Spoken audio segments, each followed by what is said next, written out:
Sir அன்றைக்கி இந்த இந்த இந்த பவுடர் போட்டாங்கன்னு சொன்னாங்க. ப்ளீச்சிங் பவுடர் ரேட்டு என்ன தெரியுமா? தெரியல சார். ப்ளீச்சிங் பவுடர் கிட்டத்தட்ட 13 ரூபா 10 ரூபா. மைதா மாவு என்ன ரேட் தெரியுமா?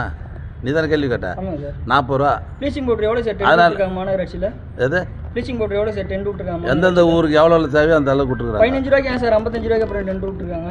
எங்க அப்படிலாம் ஒன்றும் இல்லையா? 55 ரூபாய் தான் சார் டென்ட். அப்படிலாம் ஒன்றும் இல்லை. அது கமிஷனர் பதில் சார். சொல்றாரு. இப்போ ஒருத்தர் இறந்ததுக்கு அப்புறம் தான் அந்த காமராஜபுரத்தை வந்து இப்போ பயங்கரமாக வந்து சுத்தம் படுத்துற அந்த மாதிரி பண்ணுறாங்க. ஏன் அதுக்கு முன்னாடியே அந்த பகுதியை வந்து ஒரு தூய்மைப்படுத்த பணி வந்து மாநகராட்சி ஈடுபடலாம்னு சொல்லி அந்த அது மாதிரிலாம் இல்லை. ரெகுலராக பண்ணிட்டு இருக்கேன். அந்த ஊரில் ஜனங்களுக்கு வந்து அந்த அக்கறை ஒண்ணுங்க. இப்போ போய் பார்த்தீங்களா அந்த தெருல இருக்கிற டப்பாக பலம் போட்டு வச்சிருக்கிறான்.